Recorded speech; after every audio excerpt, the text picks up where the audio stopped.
Steve Proulx au micro de ce nouvel épisode du balado Le métier d'informer, le balado qui s'intéresse au journalisme sous toutes ses formes, à ses enjeux, à sa pratique. Dans cet épisode, on a eu envie de s'intéresser aux médias hyper locaux et de prendre des nouvelles d'un média hyper local qui a le vent dans les voiles. Depuis 2012, le Journal des voisins s'adresse aux citoyens et citoyennes de l'arrondissement Antique-Cartierville. 6 fois par année, cette publication imprimée indépendante est distribuée à 44 000 exemplaires. C'est d'autant plus étonnant ce succès qu'au moment de son lancement, les hebdos locaux traversaient, et traversent encore, une vraie crise. Le Centre d'études sur les médias souligne que le tiers des hebdos locaux ont disparu entre 2015 et 2020.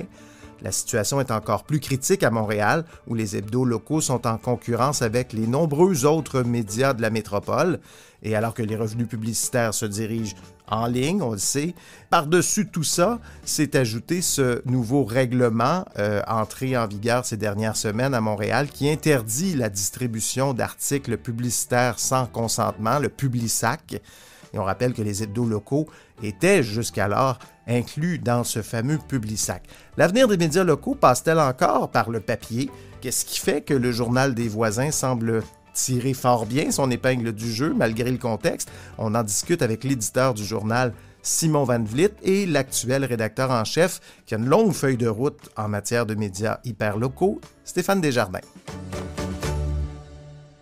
Bonjour Simon. Écoute, commençons si tu le veux bien. J'aimerais qu'on présente le Journal des voisins, ce que c'est. Donc, ça existe depuis 2012. Absolument. Donc, le Journal des voisins, c'est un journal communautaire indépendant d'Antique-Cartierville qui est né de l'initiative d'un couple qui s'appelle Christiane Dupont et Philippe Raquel.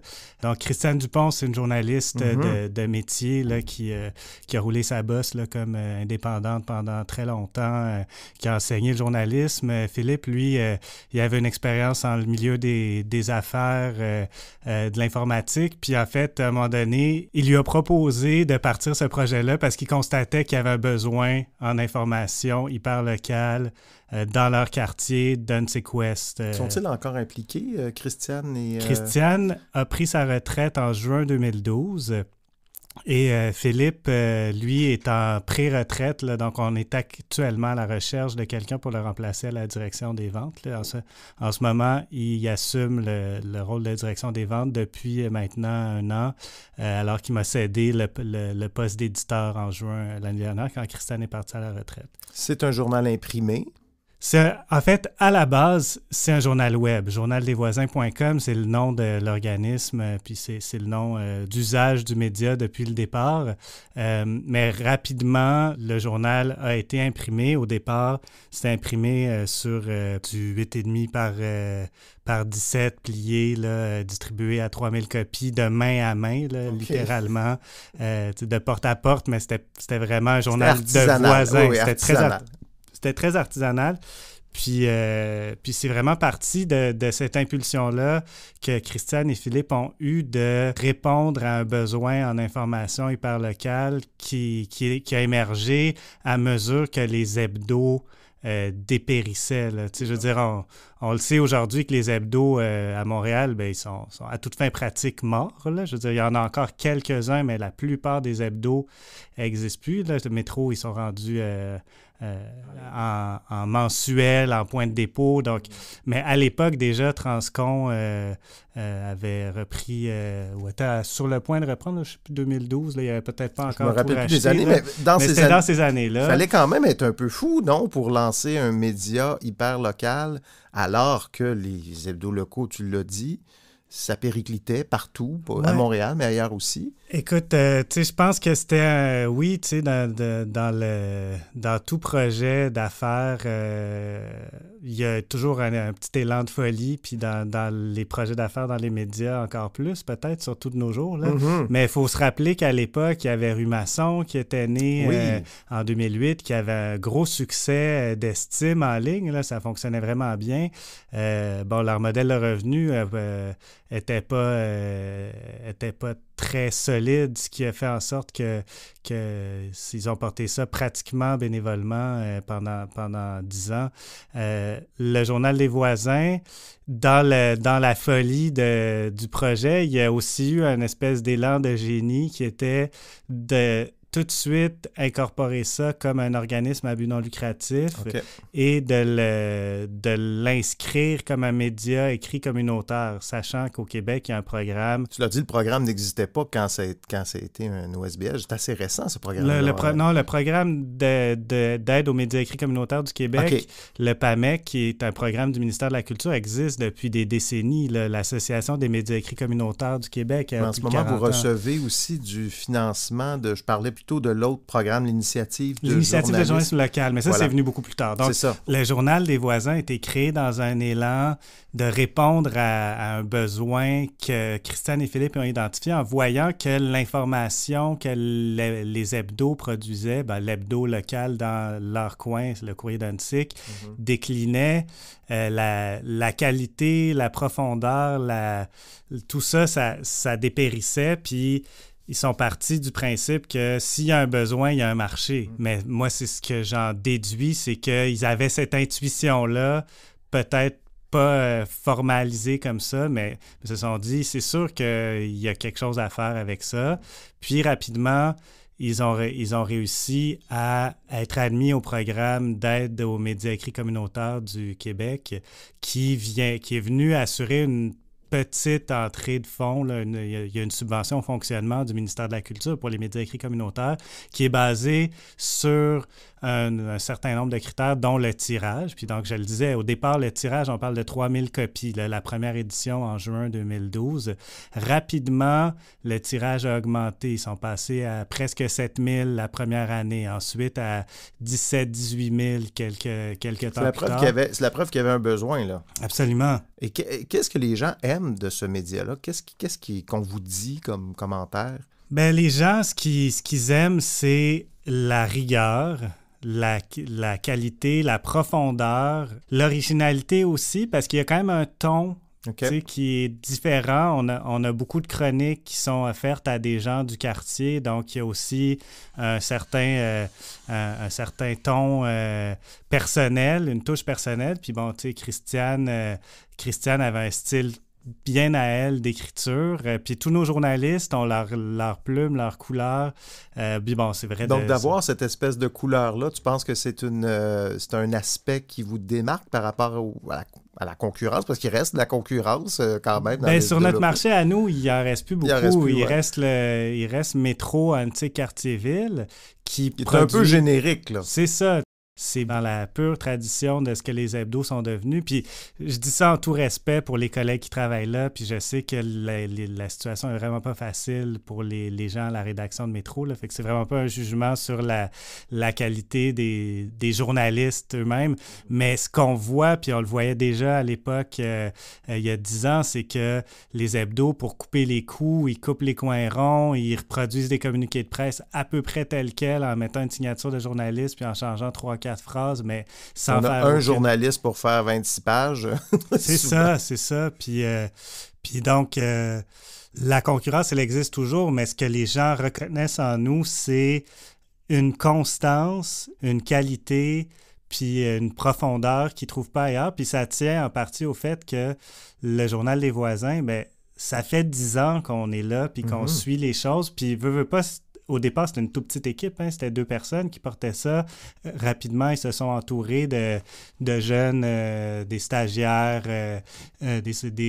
soit des étudiants en journalisme ou des finissants, ensuite des gens sur des programmes Emploi Québec, la première expérience d'emploi.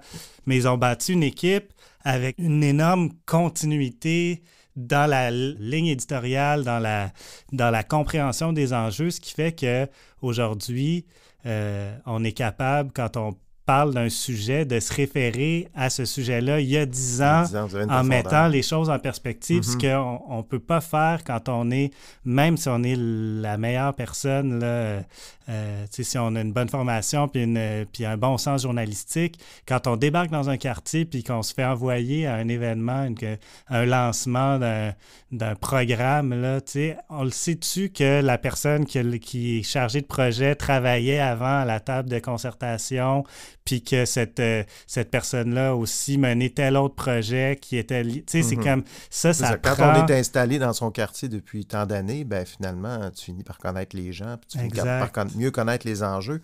Vous êtes combien? Tu me disais ça a commencé à 2. Vous êtes Ben combien là, c'est aujourd'hui? ça. Aujourd'hui, on est une dizaine d'employés. Là. Et Puis, c'était un bon tremplin pour les... Parce que les hebdos, c'était ça autrefois, un tremplin pour les jeunes journalistes, comme tu dis, les premières piges ou les premiers textes qu'on publie, c'est souvent dans des hebdos locaux. Puis ça a beaucoup été ça, le Journal des voisins, pendant 10 ans. Christiane, elle a formé des dizaines de stagiaires, dont plusieurs sont rendus à Radio-Canada, au Devoir, ailleurs, à RDS. Là, en ce moment, en fait, c'est paradoxal parce que ce qu'on observe depuis 2 ans, c'est un peu le contraire. C'est beaucoup des journalistes d'expérience. On a Stéphane Desjardins qui a 30 ans d'expérience, Anne-Marie Parent qui a aussi une trentaine d'années d'expérience, Amine Esguir qui était chez Métro avant, puis chez Transcon, qui lui aussi a une trentaine d'années d'expérience. En même temps, on a des jeunes, on a des gens comme moi là, qui sont middle-aged, là, si on veut, mais on a aussi des jeunes qui arrivent. On a notamment récemment engagé une personne originaire de France sur un programme Emploi Québec pour l'intégration à l'emploi des immigrants. Est-ce que ça reste une ambition? C'est un peu ma question, mais est-ce que ça reste une ambition de former des jeunes pour la relève? Ouais. Oui, toujours. Puis ben là, la semaine prochaine... on a des stagiaires Emploi d'été Canada qui vont commencer avec nous parce qu'on a ça à chaque année. Puis ça, ces emplois-là, c'est des emplois temporaires. On sait qu'après ça, ils vont continuer leur trajectoire ailleurs. Parfois, ils restent chez nous un petit peu. Parfois, on les garde comme pigistes. Mais oui, tu sais, je veux dire, les médias communautaires, leur mandat, c'est d'assurer une participation la plus large possible à la production de l'information, puis de donner sa chance à une personne qui n'a pas d'expérience encore. Ça fait partie, pour moi, de cette mission-là. Après, là, on est dans une transition au journal depuis 1 an ou 2, avec le départ à la retraite de Christiane l'an dernier, le départ de Philippe cette année. On est dans une démarche de professionnalisation, dans un sens, pas dans le sens que c'était pas professionnel. Mais c'était une entreprise familiale qui va devenir une entreprise... Une entreprise collective. Ouais, c'est ça. Puis moi, mon souci comme éditeur, c'est de m'assurer de bâtir une équipe stable. Parce que cette transition-là, je te cacherai pas que c'est tout un défi, là, puis c'est vraiment pas facile parce qu'il y a beaucoup de gestion de changement à faire. Donc, pour moi, oui, donner des chances à des jeunes de faire leurs armes chez nous pour après ça aller travailler ailleurs, certainement. Mais en même temps, moi, mon souci comme employeur puis comme entrepreneur, c'est de m'assurer de bâtir de la stabilité dans l'équipe parce que c'est ça que je disais, une des choses qui fait la spécificité du journal, c'est qu'on a une compréhension historique du territoire que peu de journaux peuvent se targuer d'avoir. Puis en même temps, tu ouvres la porte sur quelque chose, c'est que les journalistes, et on ne se le cachera pas, commencent dans un média local comme le Journal des voisins, mais c'est peut-être pas là qu'ils vont terminer leur carrière. C'est souvent un tremplin vers autre chose, ce qui fait en sorte que toi, ça te donne un défi de roulement personnel, parce qu'il y a des journalistes qui vont, qui viennent, puis là, tu veux bâtir quelque chose d'un peu plus stable. Est-ce que c'est difficile de convaincre des journalistes de dire...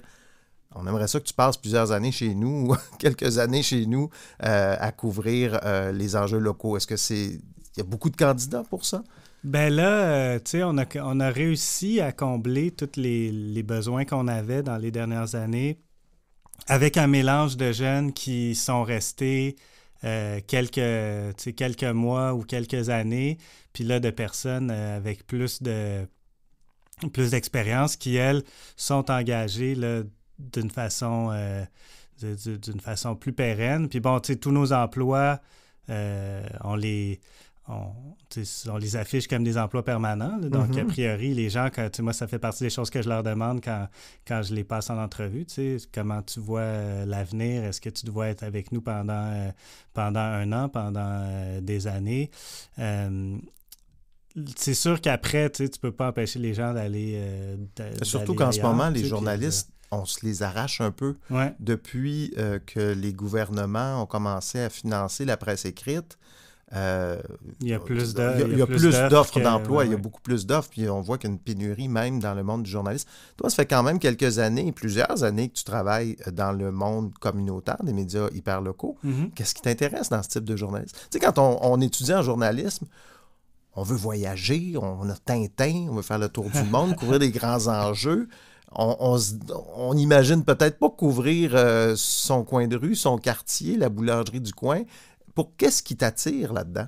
Ben moi, je pense que j'ai une vision du changement social, puis je pense que l'avenir de la planète, on s'en préoccupe beaucoup d'un point de vue global, ce qui est normal, parce que c'est tous les phénomènes finissent par s'exprimer à l'échelle globale, mais c'est localement qu'on vit les impacts, puis c'est aussi localement qu'on peut construire les solutions, qu'on peut trouver les solutions. Fait qu'à la fois, les problèmes sociaux puis les solutions aux problèmes sociaux, c'est au coin de la rue que ça se passe. C'est chez nous que il faut commencer par s'attaquer aux problèmes qui sont les plus proches de nous pour espérer pouvoir avoir un impact sur les problèmes qui sont les problèmes de agir de tout local, le monde. c'est ça, ce qui te motive. Puis moi, c'est comme informer localement, c'est comme l'équivalent de l'achat local, dans un sens, c'est une façon de responsabiliser les gens, de les conscientiser,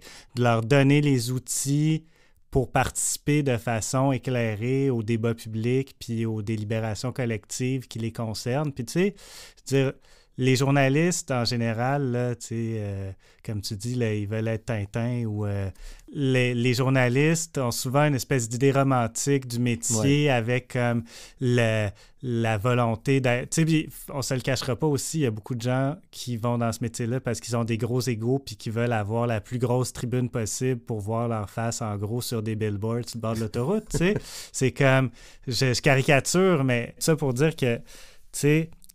Les gens dans le milieu ont tendance à regarder la presse locale de haut, comme le petit journal local. Puis les gens, localement, des fois, au lieu de venir nous voir, nous, pour nous parler d'une histoire, ils vont aller au Journal de Montréal ou ils vont aller à la presse ou à Radio-Canada. Puis on est comme... Nous, on est là, je veux dire. Mais ce qui est certain, c'est que, puis il faut comme accepter ça quand tu travailles dans la presse locale, c'est que ton impact, il est très concret pour les gens que ça touche, mais la portée est souvent beaucoup moindre. Je veux dire, si tu sors une enquête là, à Radio-Canada sur des pratiques douteuses dans une administration publique, tu peux être sûr que ça va être dans toutes les fils de nouvelles le lendemain matin, toutes les revues de presse, puis que ton article va avoir des échos jusqu'au bureau du premier ministre si c'est comme ce genre d'affaires-là. Ici, je veux dire, moi, j'en ai fait, là, du travail d'enquête sur des choses localement, puis c'est comme tu te rends compte que, crime à part les gens localement, c'est comme si personne ne l'a remarqué. Il me semble qu'autrefois, les journaux locaux avaient quand même... On les lisait quand on était dans des journaux nationaux, parce que souvent, il y avait des enjeux comme ça qui n'arrivaient pas au niveau national, mais qui naissaient dans les journaux locaux. Et là, ce que tu es en train de me dire, c'est que ce phénomène-là ne se fait peut-être plus aujourd'hui? Ça se fait, là, puis ça arrive des fois même que nous, on prend la décision de refiler directement l'info à un collègue au national. Parce qu'on se dit que ça va avoir plus d'impact. Ben, tu sais, il y a ça, puis ils ont plus de ressources aussi, c'est comme...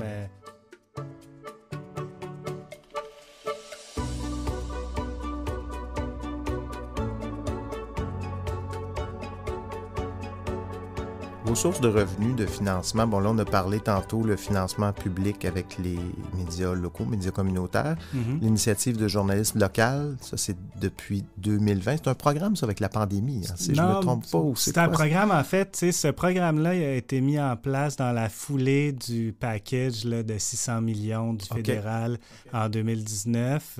Donc c'est un programme qui a été créé spécifiquement pour soutenir l'information locale dans les déserts d'information ou les communautés mal desservies en information. Et vous êtes considéré comme ça? Oui, en fait, l'argument qu'on a fait au départ, moi, je n'étais pas là, c'est comme ça que je suis rentré au Journal des voisins. C'est grâce à ça que tu as cet emploi-là. Sur cette subvention-là que je suis rentré initialement.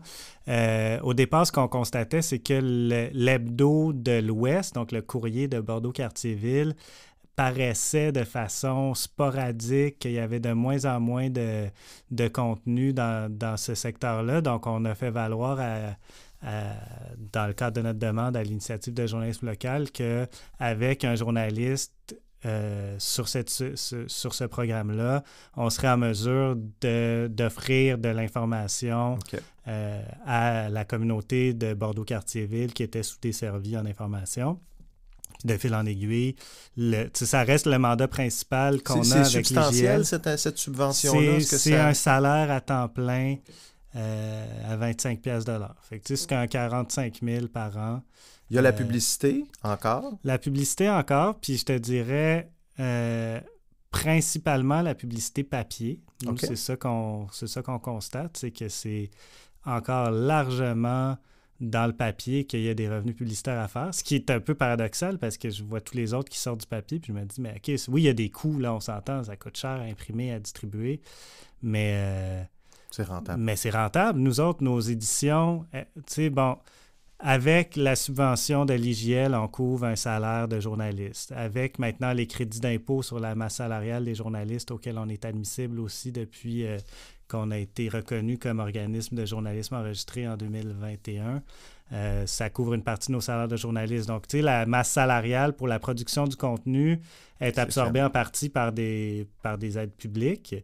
Les revenus de publicité couvrent largement les coûts d'impression puis de distribution. Donc, il n'y a pas de projet pour vous, parce qu'on voit des journaux qui laissent tomber le papier de plus en plus. Il n'y a pas ce projet-là chez vous. Non, au contraire. Moi, je travaille sérieusement sur le projet d'augmenter le tirage. Pas d'augmenter le tirage, mais d'augmenter la fréquence.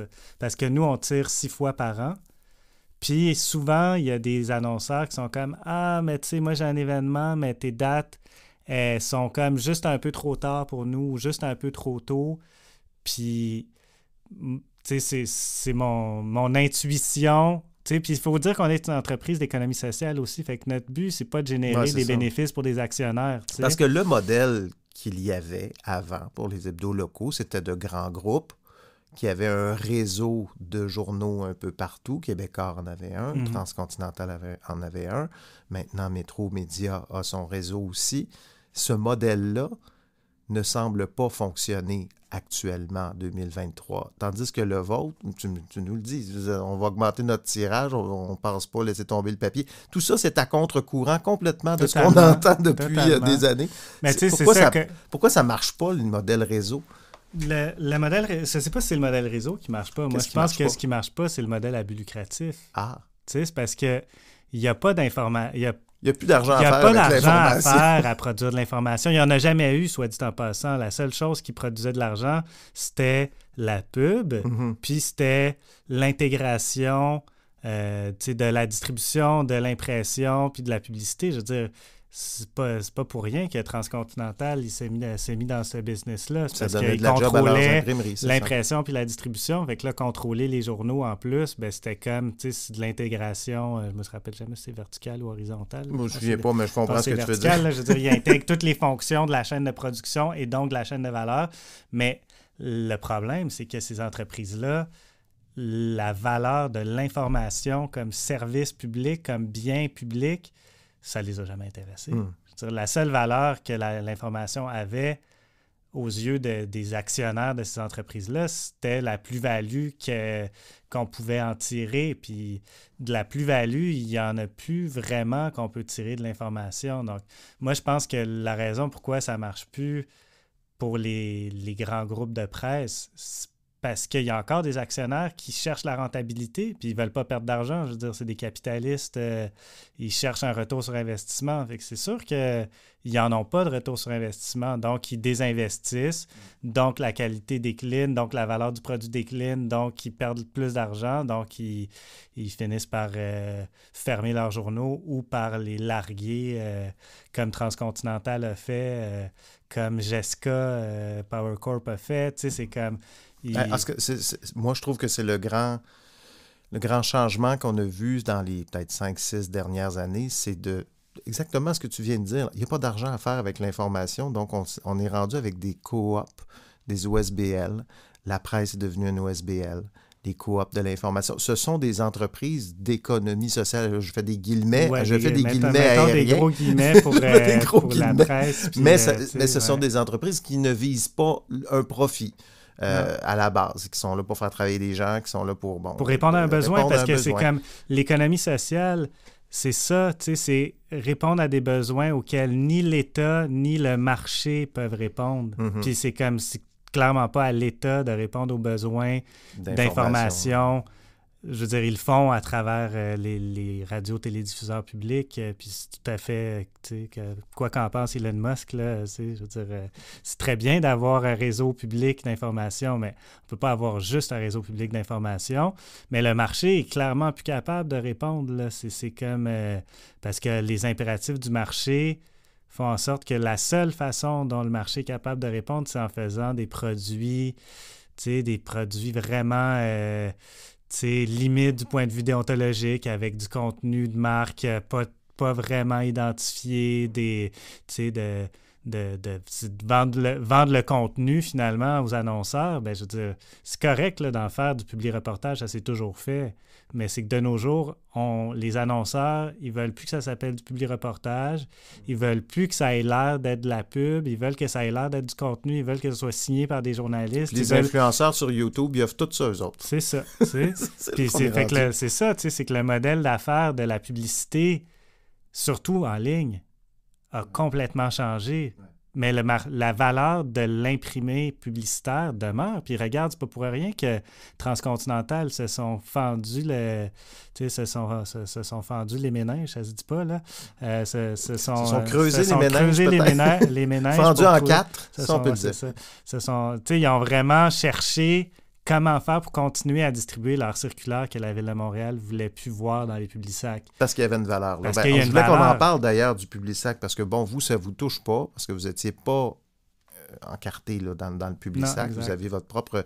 Mais quand tu vois ça, ce règlement-là, d'abord, étais-tu d'accord avec ça? Est-ce que pour toi, parce qu'on a tourné cette histoire-là comme si c'était le Publisac est là pour défendre le droit du citoyen à l'information. C'était pratiquement ça. Je veux dire, c'est quand même un spin de relations publiques c'est incroyable. Incroyable. Là, je veux dire, le Publisac, c'est un moyen de distribution c'est pas un infosac. C'est pas un infosac. Ça a toujours été ça. Puis c'est Transcon là, qui a intégré son journal dans le Publisac, puis accessoirement, Transcontinental, à l'époque où ils éditaient des journaux et le Publisac, ben, les vendeurs, ils pouvaient dire au monde « Hey, ben en fait, au lieu de prendre une page dans notre journal à tel prix par 1000 exemplaires, prendons une circulaire, ça va shiner bien plus, mais le prix à l'exemplaire est bien plus élevé. Ben fait que Transcontinental faisait plus d'argent, les vendeurs faisaient plus d'argent de commission à vendre des circulaires qu'à vendre des places dans le journal. Fait qu'il y a ça aussi, c'est que dans le fond, l'information en général a toujours eu une relation un peu incestueuse avec la publicité, l'information locale encore plus. Mais là, le Publisac, c'est comme l'apothéose de ça. C'est comme on intègre la distribution de l'information à un produit publicitaire. C'est comme moi, j'ai aucun problème à dire interdisons le Publisac. La quantité de produits publicitaires qui sont, je veux dire, la valeur, parce que, OK, on s'entend que mon journal, là, on imprime 45 000 copies pratiquement aujourd'hui, là.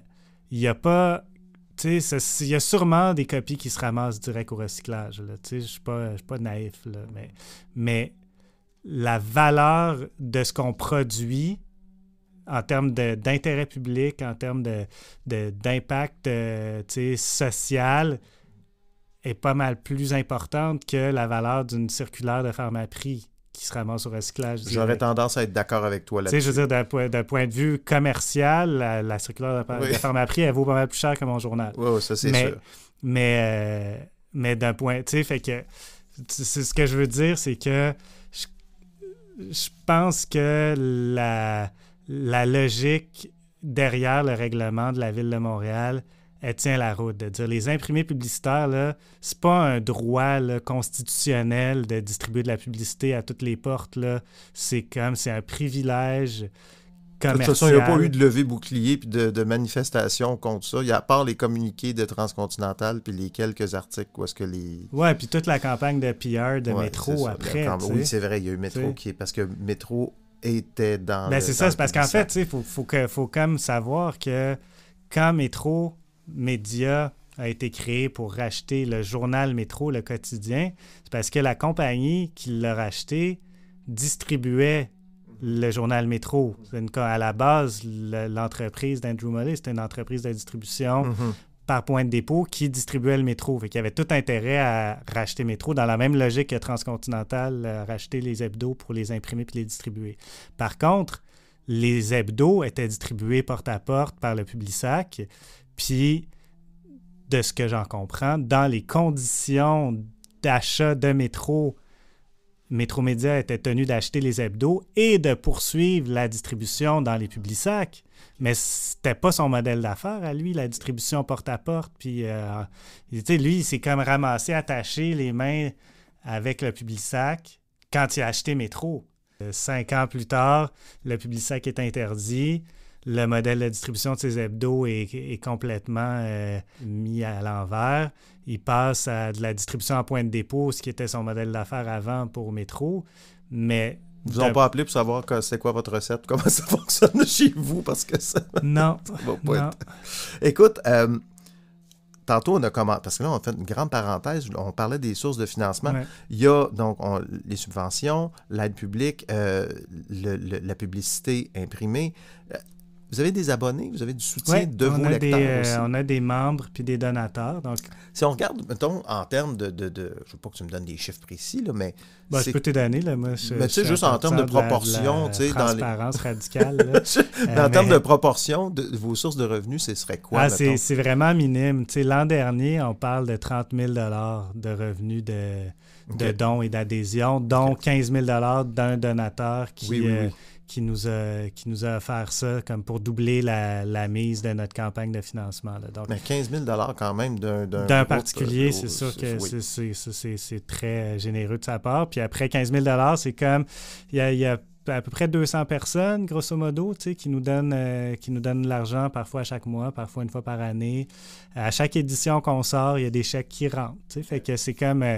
c'est pas à l'échelle de notre chiffre d'affaires, c'est marginal, mais c'est signe qu'il y a des gens qui reconnaissent la valeur de l'information, même si elle est gratuite. Puis moi, c'est ça aussi que je pense qui est particulier avec notre modèle, c'est que on est dans une logique où l'information, elle est gratuite, mais on veut convaincre les gens. Puis c'est un peu le même modèle que la presse, hein? C'est comme de dire aux gens, cette information-là est gratuite, mais si elle vous tient à cœur, ben vous pouvez la financer.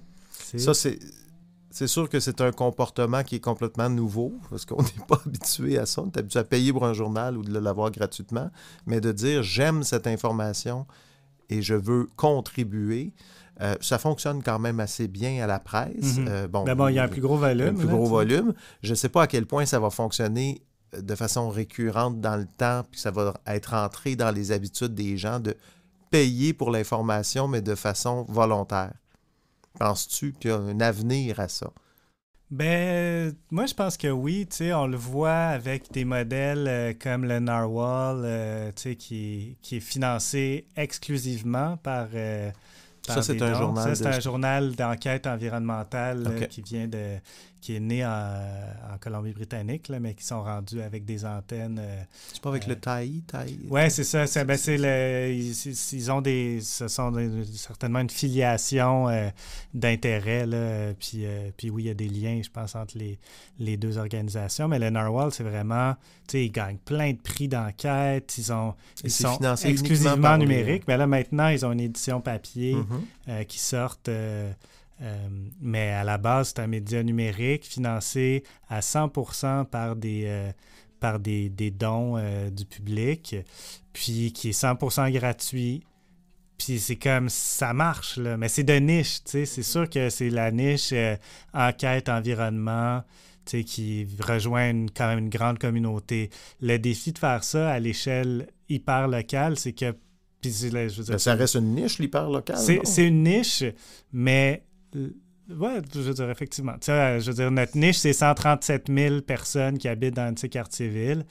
Moi, ce que j'aimerais, c'est qu'on soit capable, de rejoindre la majorité de ces gens-là. En ce moment, si on regarde notre trafic web à 400 000 pages vues par an, c'est plus qu'une page vue par habitant. Puis, je veux dire, notre lectorat, fatalement, on écrit juste en français, fait que c'est juste des gens qui maîtrisent suffisamment le français pour nous lire. Donc, ça réduit considérablement le bassin. Mais, je faisais le calcul en préparant le rapport annuel pour notre Assemblée générale il y a quelques jours. Puis, on est à 35 000 pages vues par mois, 20 000 visiteurs uniques par mois à l'échelle d'un arremplissement comme Annecy-Cartierville de 137 000 personnes. C'est très, très fort comme pénétration. Après ça, le défi, c'est toujours le fameux entonnoir de conversion. C'est que déjà, il faut qu'on aille chercher les gens qui nous lisent pas. Puis après ça, les gens qui nous lisent, il faut les fidéliser pour qu'ils reviennent à travers notre infolettre, à travers nos réseaux sociaux, à travers toutes sortes de moyens de communication. Puis après ça, ceux qui viennent régulièrement, il faut les convaincre de s'investir dans le journal, c'est-à-dire d'investir mais dans le journal. À mon sens, c'est aussi comme donner de l'argent à un média, c'est aussi s'investir d'une certaine façon, parce que c'est comme si tu mets 5 piastres par mois ou 50 piastres par an ou 15 000 piastres, c'est comme c'est un investissement de soi aussi. Quel est l'avenir, les projets d'avenir pour le Journal des voisins en conclusion?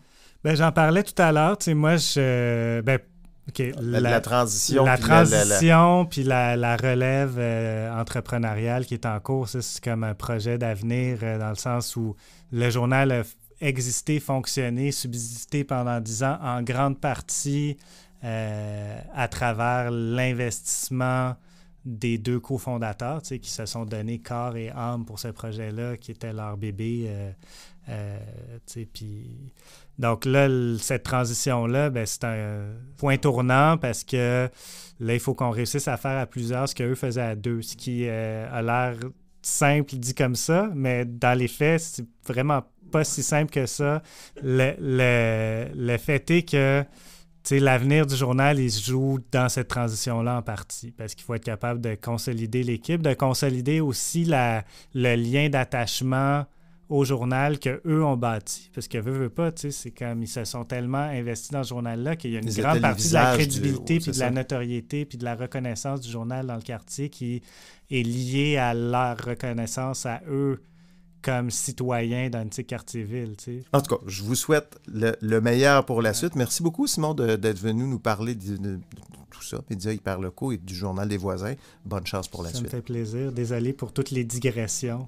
Aucun problème. On aime ça, nous autres, digresser.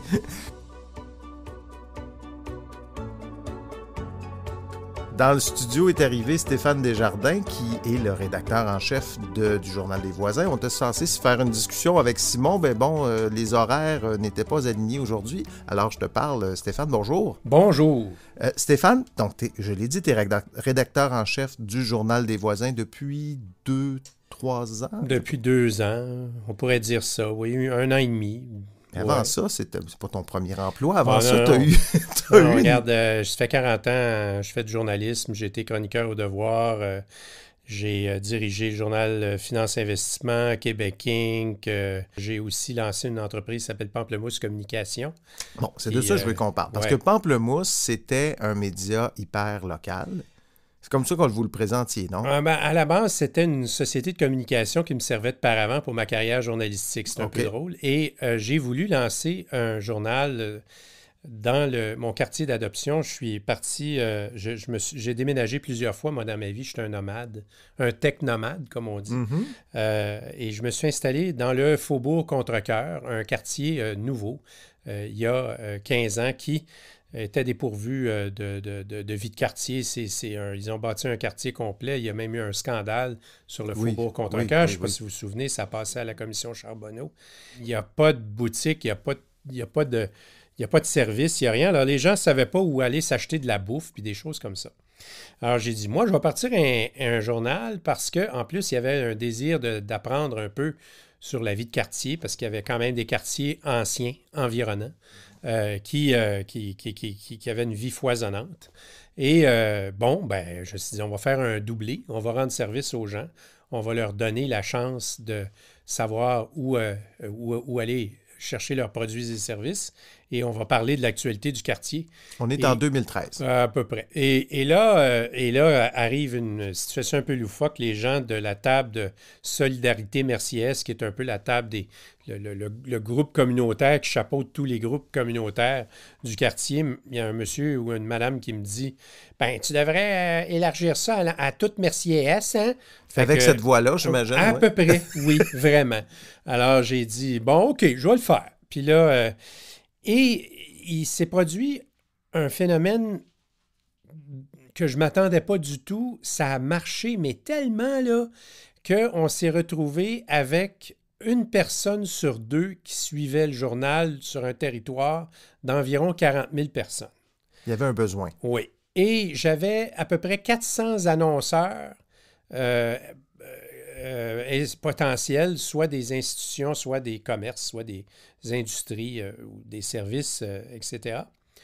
Ben, je suis allé chercher 10 % de la base d'annonceurs. Alors là, donc, c'était des journaux en ligne. Là, oui. Alors, au départ, ce que j'avais fait, moi, je ne croyais pas au papier. Je me disais, je n'ai pas les moyens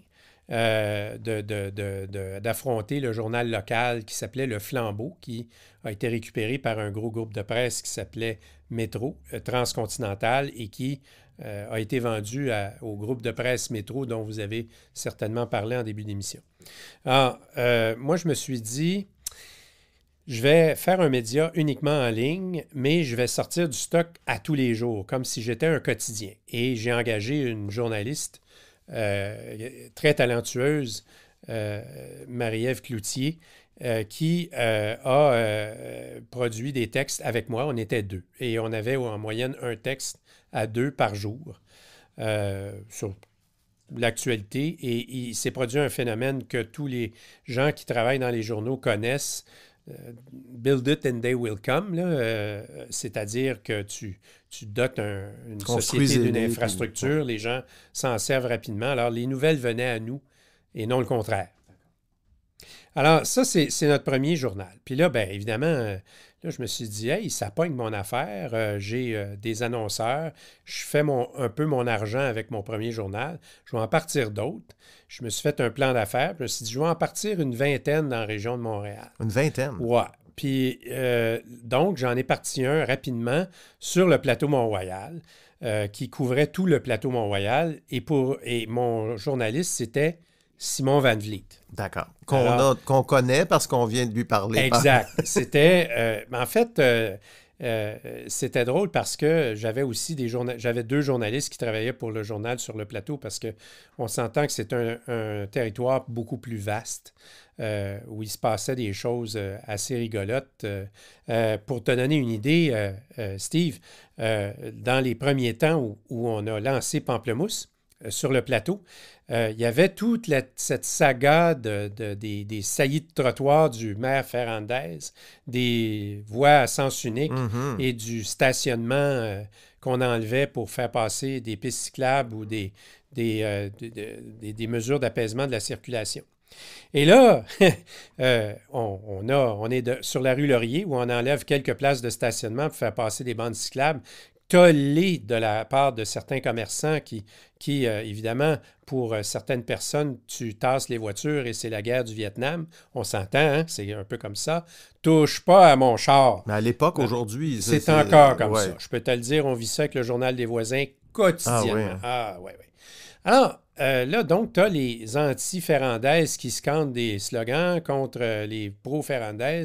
Et là, je passe un article qui fait le tour de la question en donnant la parole à tout le monde, y compris le chanteur Michel Rivard qui traitait Ferrandez de fasciste, et je le dis ouvertement texto. Donc, concrètement, on publie le texte. Quelques heures plus tard, je reçois une avalanche de courriels de gens des pro-Ferrandez qui disaient qu'on était le porte-voix de l'opposition et des anti-Ferrandez qui disaient qu'on était à la solde des pro-Ferrandez. Alors, j'ai écrit une petite ligne en disant que j'avais fait ma job parce que tout le monde m'haïssait. C'est bon. Mais en quelques semaines, on s'est attiré la sympathie de tout le monde sur le plateau parce que c'est un désert informationnel. Le plateau Mont-Royal, la République du Plateau, on pense que les gens sont très bien informés. Ben non. C'était un désert informationnel. Il n'y avait plus de journal sur le plateau ou presque. Et les gens, pour vous dire, on arrivait dans une conférence de presse, puis les gens qui organisaient la conférence de presse disaient « On peut commencer, Pamplemousse est arrivé. » Toujours avec cette voix-là. Toujours. C'était la même madame que tantôt, je pense. Non, mais ça se ressent. C'est la voix la voix du fonctionnaire de la ville de Montréal. Du communautaire. Alors là, on a lancé un troisième journal dans la petite patrie pour faire... on était dans l'est du territoire qui était couvert par... Enrhumasson.com, un groupe de journalistes avait lancé dans ce secteur et nous, on occupait l'autre partie de l'arrondissement. Ça ne faisait pas leur affaire. Eux, ils pensaient qu'ils couvraient tout, puis finalement... Mais nous, on considérait que c'était aussi un autre désert informationnel. Alors, on avait trois journaux. Donc, sur 20, tu as réussi à en vendre 3 parce qu'il faut quand même le dire, Pamplemousse, l'aventure s'est terminée en 2020. 2018. 2019, si je me souviens bien. En fait, qu'est-ce qui est arrivé, c'est que moi, j'ai avancé de l'argent, de mon propre argent. Et je me suis endetté personnellement auprès de la SADC, qui est un organisme de développement régional, et auprès aussi de la BDC, qui est une banque d'investissement de capital de risque fédérale.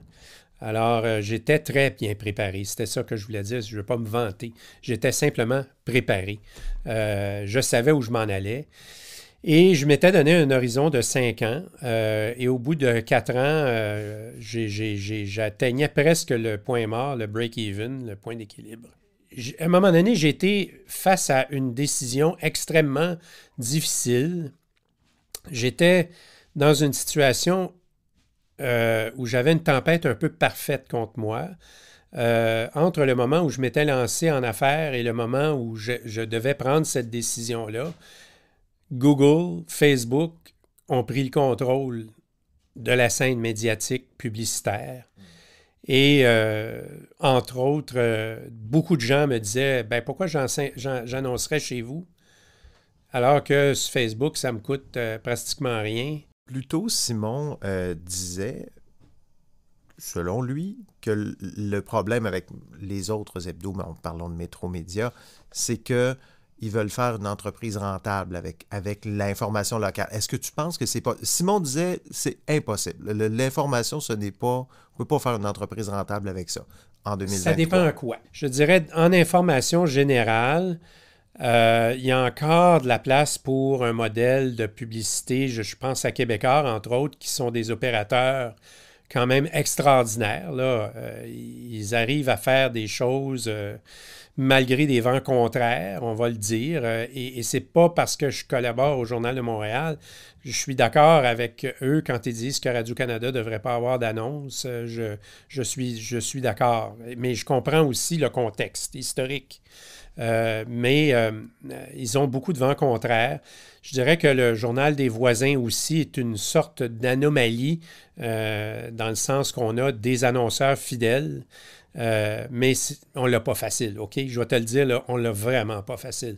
Moi, je lève mon chapeau à Simon et au fondateur du Journal des voisins qui... t'es vent debout dans l'ouragan, là. Alors, je dirais qu'on est dans une période de transition où le modèle d'affaires d'une presse libre qui ne fait que de l'information pure et dure vit ses derniers milles d'un point de vue historique. Je ne dis pas que le Journal de Montréal va fermer demain matin. Je n'ai pas dit ça. Je pense qu'il y en a pour bien longtemps. Mais je crois qu'ils seront probablement les derniers. On voit d'ailleurs des médias comme La Presse ou Le Devoir qui dépendent de moins en moins des annonces. Je regarde la CN2I qui ont dit ouvertement, la CN2I, le soleil, le droit, les coop de l'info, là, eux aussi disent qu'ils s'en vont vers un modèle autre que la publicité, et c'est déjà entamé. Donc, en information locale, moi, mon problème, c'est que j'avais 2 fois le lectorat du Devoir en nombre avec mes 3 journaux, mais je n'étais pas rentable. Pourquoi? Parce que la gratuité. Les gens sont habitués à obtenir. Et contrairement au New York Times, qui a une marque de commerce mondiale, ben eux, c'est facile de charger 5$, 10$ par mois ou le Devoir, qui est une marque établie et qui s'adresse à un public précis. La publicité papier peut se vendre plus cher. Absolument, parce que c'est tangible. Tu as un produit entre les mains que tu tiens physiquement. Les gens qui disaient c'est fini le temps de mettre des nouvelles sur des arbres morts, je ne suis pas d'accord. Je pense que le papier va continuer. Si tes hebdos, si tes journaux étaient papier, mettons qu'il y avait été des hebdos ou des mensuels. Je serais probablement encore en vie. Parce qu'il y aurait eu peut-être ces revenus-là. J'ai fait une erreur stratégique. Je ne croyais pas au papier. Et je pense que je serais encore en vie. J'avais un endettement, un burn rate, comme on dit dans les startups, c'est-à-dire que je brûlais de l'argent à un rythme régulier. Il faut à un moment donné que tu passes de déficitaire à faire des profits. Ça s'en venait, mais à la vitesse où ça allait, j'anticipais que j'étais... pour attendre un autre 2 ou 3 ans avant d'arriver au break-even. Donc, il aurait fallu que je fasse une 2e ronde de financement. J'aurais pu. J'envisageais peut-être d'aller en bourse. Mais je regardais ma base d'annonceurs. C'est que j'ai fait face à un autre phénomène. C'est que les journaux, les fake news, les journalistes ont mauvaise réputation. Les annonceurs, qui étaient des petits commerçants, n'aimaient pas les journaux parce qu'ils considéraient qu'ils avaient été brûlés par mes prédécesseurs, entre autres Métro, qui les avaient très mal traités. On était dans une période, il y a 5 ans, où on remettait en question les médias traditionnels. Alors, moi, je devais me battre contre ça. J'étais dans une tempête parfaite. Alors, ça marchait. Je recrutais des annonceurs, mais je me disais, j'étais pour vivre une vie... C'était impossible pour moi de concilier une qualité de vie personnelle à 55 ans avec... j'avais vu que je me rendais à 65 ans avant d'avoir une qualité de vie, puis là, j'ai dit non, je tire la plug. Et j'ai perdu 160 000 $. Aujourd'hui, tu regardes ces années-là. Je suis en train, il me reste 25 000 à payer. Là. Je suis encore en train de payer ça. Non, mais l'argent, oui. Je ne voulais pas non plus passer mes REER là-dedans. Tu comprends-tu? J'avais encaissé, j'avais accumulé des REER pendant 50 ans. Ça ne me tentait pas de... Non, j'avais mis ma maison en garantie, tu vois. Le minimum, c'est que tu puisses au moins créer ton emploi. Il faut à un moment donné, tu as une décision à prendre, puis tu te dis, est-ce que je vais sacrifier ma vie, tu sais. Alors, j'ai tiré à plug, mais d'autres personnes, si j'avais 20 ans de moins, si j'avais eu 20 ans de moins, peut-être que j'aurais continué. Mais bon, moi, mon point, c'est que j'aurais tendance à penser comme Simon en disant que le modèle d'affaires basé sur uniquement de la publicité, à mon avis, c'est terminé. Là. Pour l'information locale? Oui, c'est terminé. Oublie ça. Okay. C'est fini. Là. Moi, je ne pense pas que la compagnie Métro va durer très longtemps. C'est une question de moi tant qu'à moi. Est-ce que tu penses que devraient se multiplier des modèles comme le Journal des voisins qui sont très impliqués dans leur société, dans leur communauté, qui sont proches des gens, que nous, SBL? On n'a pas le choix. On n'a pas le choix. Je pense que nous, là, ce qu'on a déterminé, ce qu'on a vraiment montré avec Pamplemousse et avec le Journal des voisins et avec d'autres journaux disséminés sur le territoire québécois et ailleurs dans le monde, il y a une soif d'informations incroyable, hallucinante. Les gens ont besoin de savoir qu'est-ce qui se passe dans leur cours, dans leur quartier, et ces journaux-là ont une crédibilité lorsqu'ils sont faits selon les règles de l'art, incroyable aussi auprès de leur public. En bout de ligne, ça fait en sorte que les gens peuvent s'approprier ces médias-là, ces communautés-là peuvent s'approprier ces médias-là du moment qu'on établisse au départ qu'il y a un mur de Chine entre les intérêts de la communauté, des groupes communautaires et la pratique journalistique qui demande une indépendance, il faut que les journalistes aient les moyens de faire leur travail sans entrave, sans influence. C'est ça le modèle d'avenir. Moi, je pense que oui. Je pense que les journaux devront trouver des nouveaux moyens de financement et ces moyens de financement-là viendront des gouvernements, en partie, des élites locales, des groupes communautaires et de leurs lecteurs. Au départ, je ne croyais pas tellement à ça, mais je vois le succès des Amis du Devoir. Je vois le succès de d'autres médias qui ont une approche relativement similaire. Nous, au Journal Les Voisins, on a des gens qui paient pour nous, ils sont membres. Je pense que bien orchestré, un journal peut rapidement se constituer une base d'amis fidèles, d'abonnés, qui vont payer on ne parle pas d'une fortune, on parle de quelques dizaines de dollars par année. Et nous, en plus, on est un des rares médias avec la presse où on a un statut d'organisme de charité, alors on peut émettre des reçus d'impôts. Les gouvernements ont compris le cri du cœur des médias. Ils offrent des crédits d'impôt. Mais les crédits d'impôt, c'est l'aide des pauvres, là. Il faut que tu ne peux pas bâtir un modèle d'affaires sur ça. Donc, il faut une multitude de sources de financement. Mais la publicité, encore pour un bout de temps. Encore pour un bout de temps, mais à très long terme, je ne pense pas que ça soit... Les commerçants sont eux aussi dans une situation extrêmement compliquée. Tu sais, l'inflation, le problème d'approvisionnement et surtout la pénurie de main-d'œuvre. On est un pays de petits vieux. On va se dire les vraies affaires, là. Peut-être pas toi, moi j'ai des cheveux blancs. On est un pays de petits vieux, puis on est comme le Japon ici. On vieillit à vitesse grand V. Puis c'est pas l'immigration qui va régler le problème, malgré tout ce qu'on en dit en ce moment dans les médias.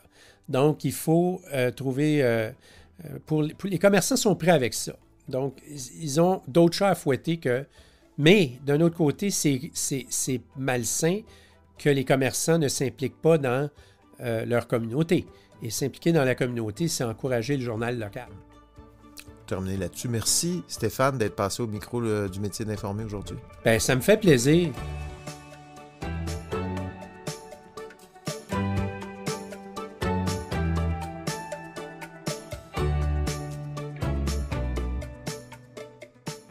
Le balado Le métier d'informer est une initiative de Projet J et une production de l'agence de contenu 37e Avenue. À l'animation et à la réalisation, Steve Proulx. Au montage, Jean-Benoît Gagné. Pour poursuivre la réflexion sur la pratique journalistique, ne manquez pas nos prochains épisodes.